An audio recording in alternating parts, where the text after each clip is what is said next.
Hi, welcome to Gardenville.tv. Well, it's April, it's the time to be growing your own vegetables in the garden or on the patio or wherever. And we're going to be planting potatoes. Now, we just love the old spud. Get that spud onto the table when it's grown with a dab of butter, and there is nothing nicer. Sure there isn't? You can't beat it, I must No. say. So are they difficult to grow, Susan? They're not difficult to grow, no. There's numerous varieties, far more than you're likely to find in your average supermarket. I mean, you can get loads of different varieties of seed potato now.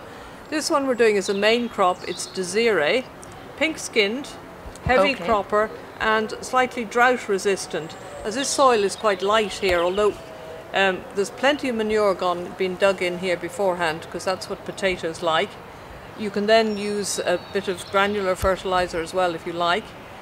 Within the planting area or on top of it when you've finished it? Well, through the sort of soil you're backfilling with, really. Okay. Or through the soil before you actually dig your trench. Okay, and this part of the soil you'd put some other nutrients into it. Too much artificial fertilizer and you get a very watery potato, so use a sort of organic one of some sort. That's very interesting. Okay. Now, main crop ones go about 15 inches apart. So we're literally going to get about 3 into this row here. Now, out of that 3, how many do you think I should get?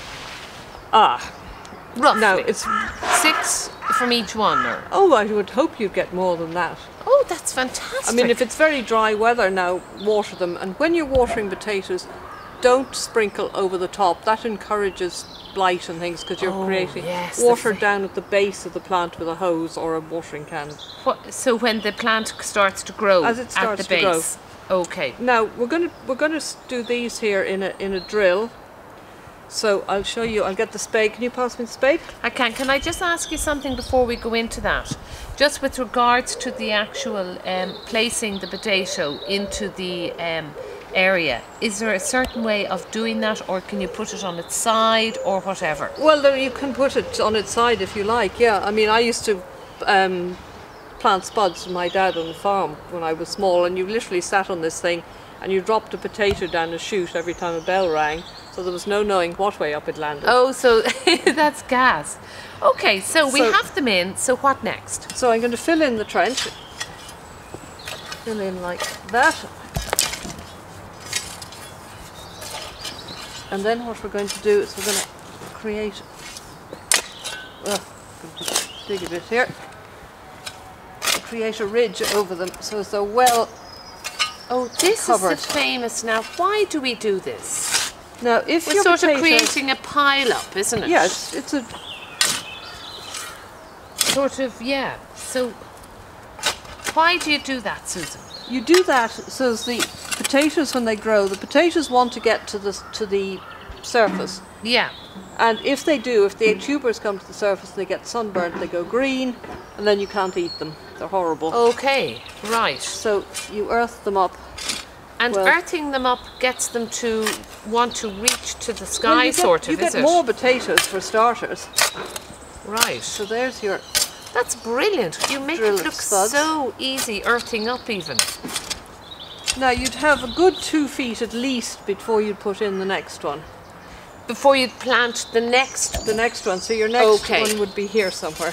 Right, okay. Okay, so you need to give loads of space. Loads of space. These will grow up, don't forget, to about this sort of height now when they're growing.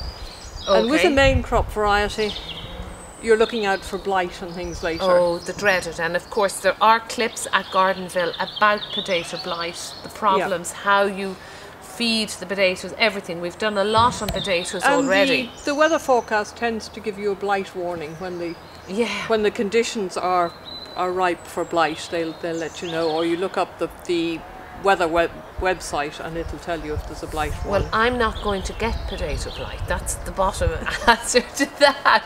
So we look forward to this. We look forward to eating these and some recipes at Gardenville.tv. Do check out the recipe section to eat your own homegrown cooked vegetables. So if you'd like to join us, tell us about your spuds, what you're doing, the types of varieties you're planting. Do contact us at Gardenville.tv. We're on Facebook, we're on Twitter. We have a whole series of clips going on how to garden, beautiful gardens, garden shows, etc. So gardenville.tv. And until the next time.